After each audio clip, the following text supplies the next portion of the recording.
Halo, hai. Apa kabar bosku? Hari ini kita akan bahas mengenai Sat Bravo 90-nya TNI AU. Satuan Bravo 90 atau yang biasa disingkat Sat Bravo 90 merupakan satu di antara pasukan khusus paling rahasia yang dimiliki oleh TNI. Sat Bravo bisa disejajarkan dengan Satuan 81-nya Kopassus, Denjaka dan juga pasukan khusus lainnya di TNI.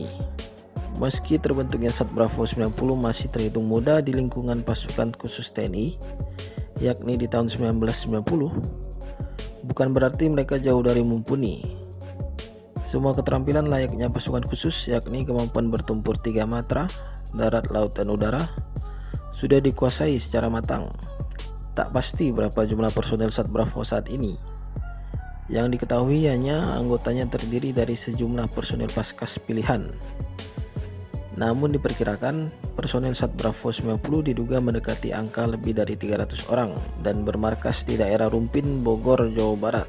Semua personel Sat Bravo merupakan prajurit pilihan dan umumnya mendapatkan pendidikan komando hingga 2 kali. Yang pertama adalah titik penentu apakah seorang personel layak diikutkan dalam seleksi prajurit satuan ini atau tidak. Standar yang digunakan hingga saat ini adalah setiap lulusan sekolah komando yang masuk ranking 1-20 dinyatakan wajib mengikuti tes Bravo. Materi uji dimulai dari psikotes. Bagian ini amat sangat menentukan tahap selanjutnya. Kalau calon dinyatakan tidak mampu bertahan, langsung dikembalikan ke kesatuan asalnya. Misalnya mereka harus bisa bertindak, berpikir dan mengambil keputusan dalam keletihan mendalam dan tekanan mental tinggi.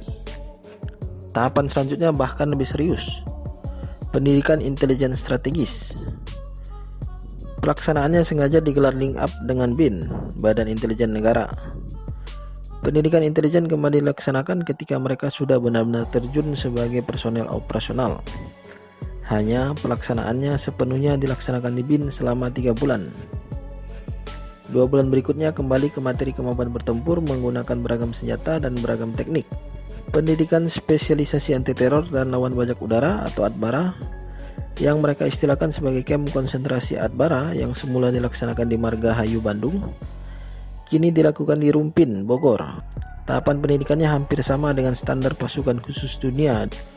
Aplikasi dari kelima teori dasar ini berupa perang hutan dan perang kota. Pada tahapan lain tak ketinggalan materi long range patrol, teknik yang pernah dilaksanakan pasukan Ranger AS ketika bertempur di Vietnam. Dengan kata lain, lewat materi ini personil juga diharapkan mampu menggelar operasi pengintaian. Ada 12 item squad test yang mesti dijalani baik untuk menguji kekuatan badan atas maupun bawah. Misalnya saja lari 3200 meter per 12 menit, lalu kekuatan kaki 5 km per 24 menit, dan renang sejauh 2 km tanpa perlengkapan khusus sambil menarik beban selama 2 jam. Puncak dari segala kegiatan adalah apa yang disebut Hill Week. Banyak cerita seram seputar sesi terakhir ini baik di satuan khusus seperti Gultor Kopassus, Denjaka maupun Kopaska. Namun apapun bentuk latihan keras itu, seleksi bak neraka di tahap penghabisan ini sebenarnya ditujukan untuk melihat apakah setelah sekejap itu personel bersangkutan masih bersedia bergabung dengan Sat Bravo atau tidak. Jadi Paskas aja latihannya setengah mampus bos. Apalagi ini yang anggotanya itu anggota-anggota pilihan dari Paskas. Latihannya mau model gimana lagi coba. Tapi apapun itu, tetaplah jaya selalu Korps Badajingga.